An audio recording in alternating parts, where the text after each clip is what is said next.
Welcome back. Eric Hattie, Everyday Hustle. Welcome to the new episode 13. Without getting into the nitty gritty details, we will just say that there was a polite request to strike episode 13 from the records. And we won't point fingers or slander any companies. But my dear friend Chris Kennedy is one of probably 3 people in this world that I would take down a podcast episode for, and I had to do that. It's unfortunate. I'm gonna try and go back and do some editing and cutting and splicing and seeing if we can't salvage a little bit of that episode, because, you know, frankly, it was, lack of a better terms, it was a love letter to a man who made me a better person and a professional, and God love him. And God damn it, it really sucks to have to take that down, but he's a good friend, so I did it. So yeah, how's everybody doing? What a week. We're going to try something new tonight. So first, I have not recorded a solo episode in over a month. I got on a heater doing interviews because I fucking love interviews. I love talking to other people. I love picking the brains of great people in the fields that they serve and figuring out what's working for everybody else. So, but there's been some feedback that you guys missed my solo episodes. And so let's bring them back. But we're going to try something new. There's been some feedback that these episodes are very long, and while they're all good, it's a lot to digest, and that I should break them up. So what we're going to do tonight is we're going to take 3 topics, and I'm going to rant on them, and I'm going to give you an entire episode, but I'm also going to break it up into 3 mini episodes so that if there's a specific topic you want to hear about, you can do that in 10 or 15 minutes instead of my 2-hour manifestos.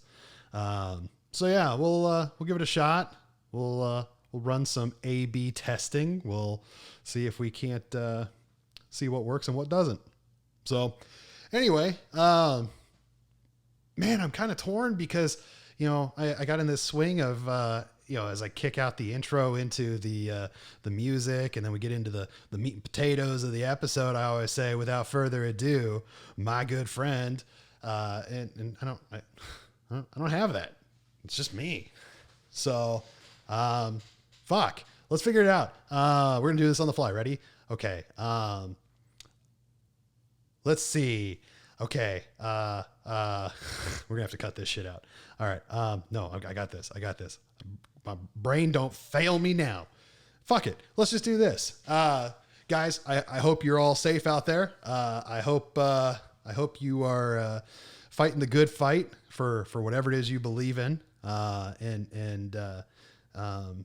You know, stay tuned. I've got a very special episode that I'm recording tomorrow night with the one and only Daddy Hattie, my own father. David Hattie is going to Zoom call in, and he's probably going to give me a hard time about a lot of things because he's my dad. But dude's got an incredible background, hell of a resume, and he gave, you know, creation and birth to greatness, just like my mama. So stay tuned for that. But we got a great episode coming up. I think I haven't recorded it yet. We'll see. I'm giving false promises here. And on that note, without further ado, myself.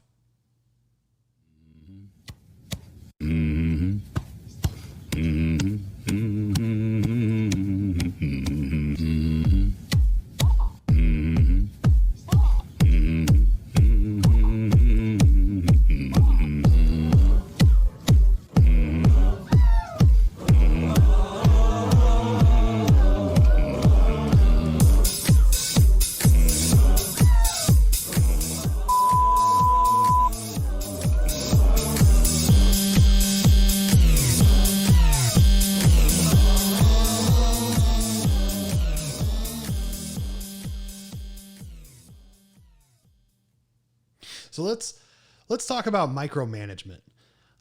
It is the bane of my existence. I have been a micromanager, and I have been micromanaged, and both are utter bullshit. Especially when you get into the corporate professional workplace, micromanaging makes zero sense. And here's why. I'll use my own people that I have today as an example. They are all salaried professionals. They are all making upper middle class wages. They all come with years of experience. It would be insulting if I was breathing down the necks of any of those individuals on a daily basis. I mean, it would be completely asinine. Here's my thing is, like, if you're not doing your job, it will be very, very clear in your results, and your results will weed you out. If I have to, as a leader and a professional, I have 110 different concerns on a daily basis. Whether or not my people got out of bed and picked up their phone and opened their laptop is not even on the radar of my concerns on a daily basis. Micromanagement is just utter bullshit. I'll use an example from my past. Had a leader who wanted a daily call. First thing in the morning, bright and early, get everybody on, talk through the numbers, and make sure that everybody's on the same page. But in reality, it had nothing to do with any of that. It was purely, are you awake? Are you sitting at your laptop? Are you ready to start your day? And it was just checking a box. We were just repeating the same information over and over and over. And it's fucking stupid. So, and mind you, we had stores all across the country. We had people scattered all over. I get trying to make sure everybody's on the same page. I dislike the wolf in sheep's clothing of, I'm really just making sure that you're awake and doing your job. And here's why. In a previous gig where there was 27 of me across the country, we were not micromanaged at all. In fact, we were able to kind of do as we pleased on our own schedule. I've talked about it earlier. When my daughter was about to be born and we had doctor's appointments all over the place, I didn't take a single day of PTO. I spent most Mondays and Fridays driving to and from doctor's appointments and sitting in doctor's appointments. That's just the world I lived in. And I was able to find time to continue making sure that all of my tasks were taken care of, and that I was hitting my numbers and my goals and my objectives. And I never once was questioned about it. And on the flip side of that, in that same gig, there was times where my travel reports didn't really reflect a lot of activity, and my boss would call me up and go, "What the fuck are you doing, man? Are you even working?" And rightfully so. It was one of those moments where I was like, "Fuck, he's right." I've gotten complacent. It wasn't that I wasn't working. I was just sitting in my home office every day, making phone calls and checking boxes. And yeah, I was hitting my number, but it was the number had stopped growing. So there's instead of micromanaging somebody, you go, if you want to fucking micromanage, go run a fucking McDonald's. That's plain and simple. Get a whole fleet of minimum wage employees that you have to handhold, that you have to baby, that are not ready for the professional world, that at least then you're not an asshole for fucking micromanaging. Where was I going? Oh, okay. Sorry. Old man rant there. One of the people that I worked with when it was me and 27 others across the country, she I used to give her shit because I didn't see an email from her before noon. But conversely, she was blowing up emails at 9, 10, 11 o'clock at night. That was the schedule that she wanted. She didn't want to get up early. She didn't want to be a morning person. Now, if there was a call that all 27 or 28 of us were expected on, she was there. She'd get up for it. But she was a night owl, and she made it work for her. She figured there's enough on the back half of the day where people are still in the office and still answering their phones that she could call all of her prospective clients, call all of her current clients, do whatever business she needs to do. And on the back half of her day, she was doing all the administrative stuff and catching up on emails. And it's actually pretty fucking brilliant because, what part of her logic was, hey, at 9 o'clock, 10 o'clock, 11 o'clock at night, nobody's interrupting me when I'm working on emails, when I'm working on reports. My phone's not ringing. It's great. It's the same reason, I've worked with some older guys that were like, man, I get up at 4 a.m. and I get all my work banged out because nobody's interrupting me. It's the same fucking thing. It's just, why is one admirable for being 4 a.m. and one is lazy for being 11 or 12 at night? I don't fucking understand it.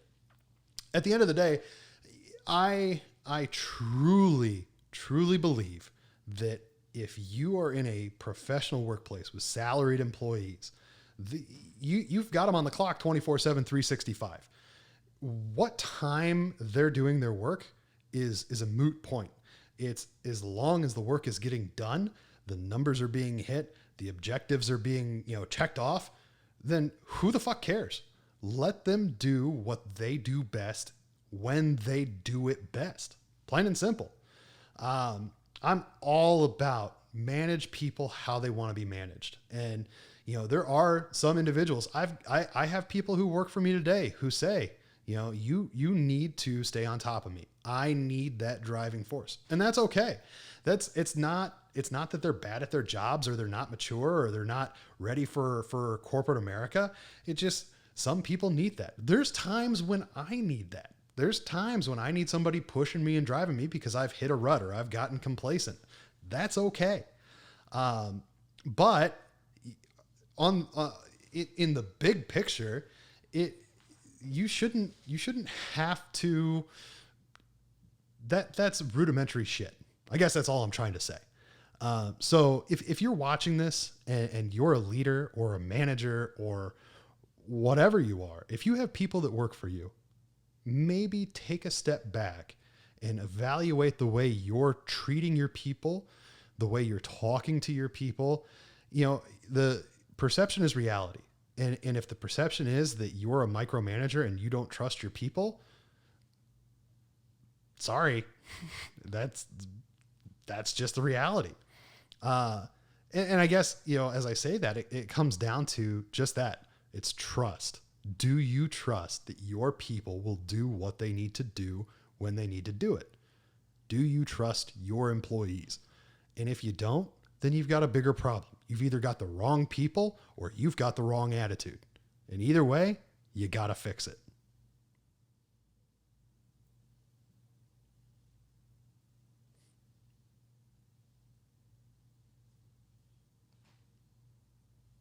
Do you know what's going through my mind right now? No, of course you don't. You might not even want to know what's going through my mind right now. The reason you don't know what's going through my mind right now is because I'm not telling you. Well, actually, that's bullshit. I am right now. But the moral of that really shitty example is transparency. It is so hard to find a business, a culture, a individual, a leader who is fully transparent. I've actually been fortunate enough in my personal career to have worked for a company that really truly embraced transparency, top to bottom. I worked for a large cell phone distributor who, whether you were a part-time salesperson in a single store, a store manager, a district manager, a vice president, a whatever, you had access to an online portal that showed you your top 7 or 8 KPI metrics, the store's top 7 or 8 KPI metrics, any other salesperson's top 7 or 8 KPI metrics, all the way up to the entire organization. And the very last metric was gross profit. So you knew exactly what the gross profit was of any location, any region, or the entire organization at the click of a button. It was not some hidden secret. And they weren't even a public company. They didn't have to share that information. That's what I thought was most admirable. Beyond that, they paid everybody on the exact same scale. There was no negotiations of your salary. If you were this position, you got paid X. And what was awesome about that is they paid really well. They were ultra aggressive progressive on their comp scales. And so there was no, why does he make more? Why does she make less? It was none of that. But then beyond that, everybody was on the same commission scale too. So if you were looking at this portal, you, with the calculator and 30 seconds, you figured out what anybody in the company made week to date, month to date, year to date, whatever, all the way up to, the C level. They were transparent on all of their comps. I mean, C level, you didn't know what their salaries were, but you knew what their bonus structure was. That's so powerful. It's so powerful for so many reasons, because I started in that organization as an entry-level sales rep. I knew what money could be made if I did better. If I did better in my current role, if I did better in the next, if I went 2 steps up. I saw what the true potential was. It wasn't a hidden secret. There was no internal politics or, oh my God, what if they're making more than me? Or, oh, did I negotiate that well enough? Or I think they're screwing me on commissions. There was literally none of that. All it did was put fuel in the fire in my internal willpower to do better and want more, because I had a clear vision of what was available to be made. Beyond just the compensation, they were ultra transparent in, initiatives that they were working on in the organization, things they wanted to try, things they were planning, things that weren't working, things they wanted to phase out. The communication from the top down was absolutely phenomenal. It's truly one of the things that I miss most about that organization. I can't say enough. And I took that core value of transparency and I instilled it in myself in every leadership role I've had ever since. And it's tough, because if your organization does not have a culture of transparency, you look like a crazy asshole when you try to be the transparent one. You look like the guy that's just got the loose lips that are going to sink the ship. You look like the guy who's going to, is now gossiping or, spreading rumors or whatever. And that's shitty. It's really shitty, because, if you're just trying to give your people peace of mind, if you're trying to motivate your people for what the future brings, transparency is 100% key.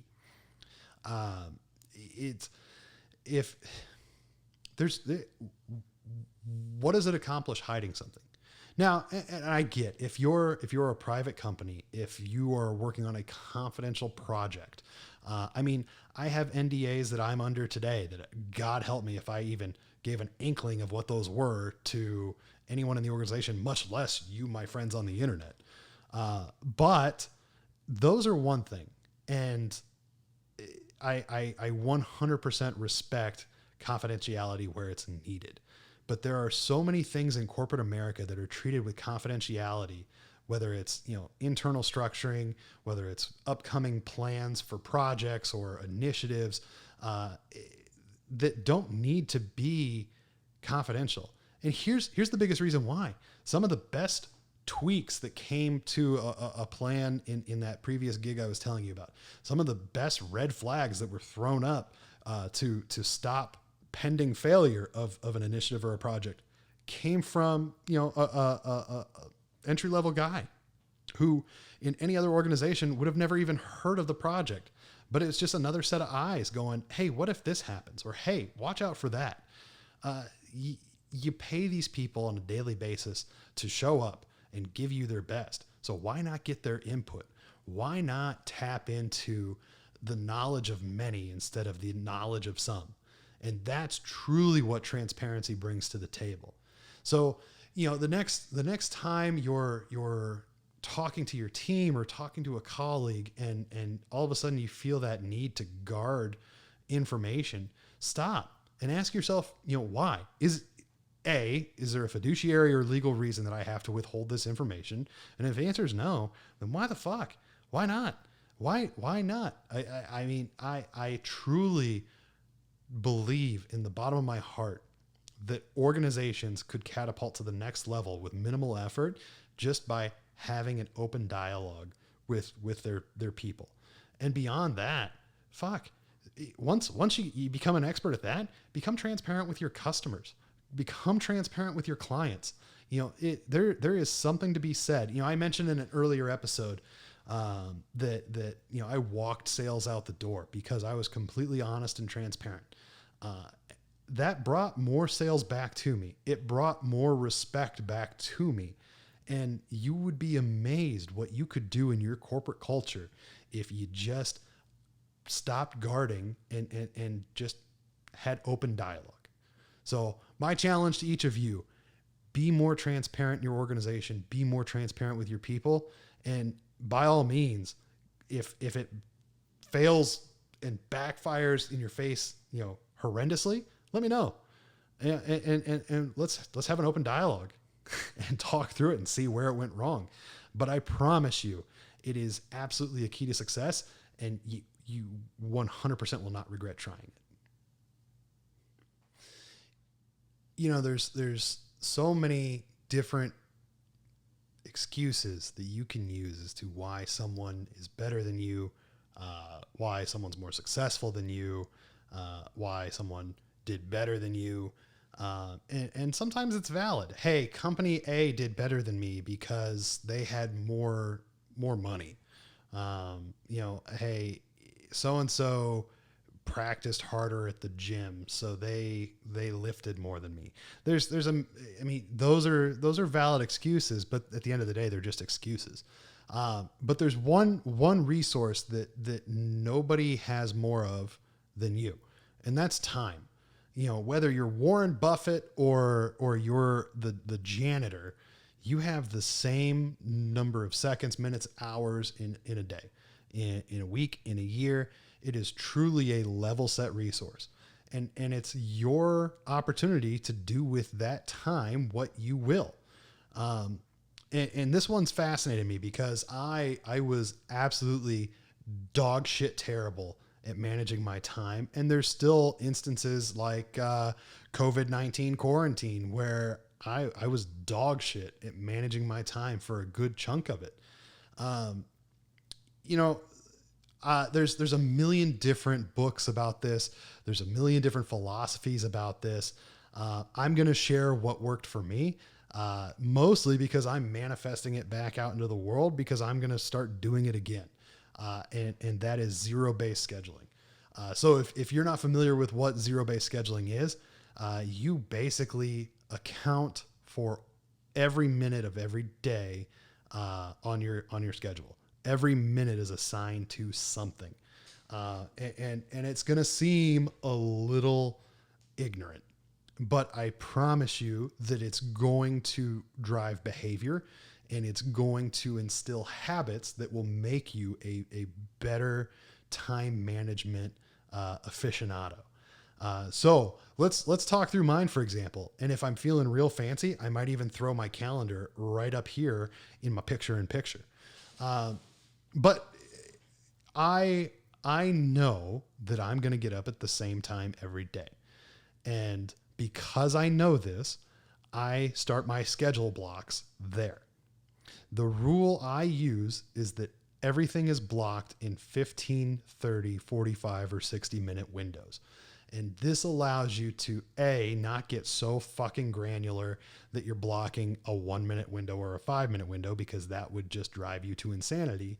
But B, 15 minutes is a good window for just about anything. And you want to overbook time where you need it. So let's look at my schedule. So for this example, let's say that I get up at 5 a.m. And at 5 a.m., I'm going to block 15 minutes that just says wake up. And this is because there are some mornings where I wake up like American Dad, jump right out of bed, and I'm just fucking happy and chipper to see the world. And there's some days where it takes me a few minutes to get going, right? So I give myself that 15-minute window. Now, here's the cool thing. If I have a morning where I get up right away and I'm chipper and ready to go, I've got 14 or 13 minutes that are free for me to do whatever the fuck I want, because now my next scheduled time block is not until 5:15. At 5:15, it's coffee, protein bar, get dressed. All right, so I've got 15 minutes to eat my protein bar, get my gym clothes on, get a cup of coffee going, and everything's already packed from the night before in my gym bag. I don't have to worry about that. It's all sitting right by the door. I'm ready to go. Great. So now 5:30 to 6 a.m., I'm driving to the gym. It sucks. My gym's really far from my house, right? So, but I've got that 30-minute window of time. It takes me about 23 to 24 minutes, but I've got some buffer in there in case there's traffic. Great news. If it's just a normal drive, I've got extra time. If it's a drive where I had traffic, great news. I'm not running behind. The whole concept of this entire philosophy is not to stress you out. It's not to be, oh my God, I'm already chasing my tail and it's not even 7 a.m. That's not the case. I want you to be mindful of places where there might be a need for time buffer, and traffic is absolutely one of those things. So now it's 7 a.m. No. Oh my God. Shitty with time. It is now 6 a.m.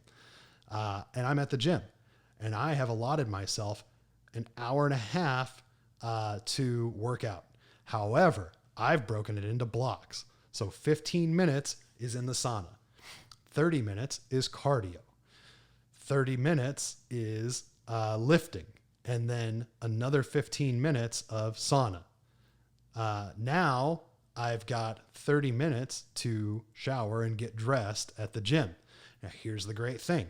If I run a little long on my workout, I've got some extra time because it doesn't take me 30 minutes to shower and get dressed at the gym. But great news. If all the showers are being used and I have to wait for some other old men to finish what they're doing, not a problem. I've got some extra time built in there. So now my work day has officially started, and I've got an 8 a.m. call on this day, right? So I've built in all of my calls. My calls are something that in a lot of cases I can't control. So those are non-negotiables. Anything that is work related, it's dropped on my calendar, it's a non-negotiable. So I've built my schedule around that. So in the gaps, now I have, okay, here's 30 minutes at 12:15 to go get lunch. Great news. I am sitting at home because of fucking quarantine, but I already made my lunch. It's just sitting in the fridge. So I have a lot of extra time. So all of those instances where I want to mindlessly scroll Facebook or get caught up on LinkedIn or whatever, I can do that while I'm eating or with the extra time when I'm done eating. Now you're going to see, if we go further into the day, I now have an actual whole hour booked for mindless scrolling social media. So this is my chance. And it's kind of a grab bag, because if I want to call my best friend Kyle and shoot the shit, that's my hour to do it. If I just want to go on Facebook and mindlessly scroll, that's my hour to do it. That is my throwaway hour of the day. Now here's where it's going to seem a little crazy, is I'm time blocking my family time, my dinner time, my bath time and bedtime routine with my daughter. That's all blocked in there. Now, part of that is actually really great, because there's nothing a 4-year-old needs more in life, well, besides the love of mom and dad, is structure. You throw off a toddler's routine, God help you, you're screwed. So we've got that built in. Every single minute of my day is booked. I know that I'm going to go to bed between 9:30 and 10 o'clock on most days. And there might be an exception. Typically on a Tuesday or a Thursday, I record a podcast episode. Those days I tend to stay up till 11 or 11:30. That's okay. I've built that into my schedule. On this day, I know that I'm going to go to bed between 9:30 and 10 o'clock. So I've built that into my schedule. So I know from 5 a.m. to 10 p.m., every minute of that day is accounted for and is built for productivity, for peace of mind, and for structure. I've got my personal, I've got my work, and I've got, everything in between accounted for in those minutes. So again, I will tell you that this is not something you can sustain long term because you will go absolutely insane. I did it in 2017, 2018, and just hit a rut. I got complacent, I got comfortable, and I got selfish. Now it's 2020 and I'm back to, I need that structure, that regiment, that routine. Because if you go back to 2017, I was in the best shape of my life because my gym time was non-negotiable and it was accounted for. I had some of the best sales quarters of my life because my prospecting calls were all accounted for. I had the best relationships of my life because both my professional relationships and my personal relationships were accounted for in my schedule. Every minute of every day was maximized and it made me a better person. So it's not necessarily for everybody. I'm not going to tell you it's the only way to manage your time, but I will say if you give it an honest 14-day try and it doesn't work for you, I want to hear about it. Light me up in the comments, shoot me an email, eric@erichaddy.com. And let me know. If you have a better way, I want to hear about it because I am all for learning a new trick, a new hack, a new way to make myself better. But give zero-based scheduling a try. Let me know what you think. And let's account for some minutes.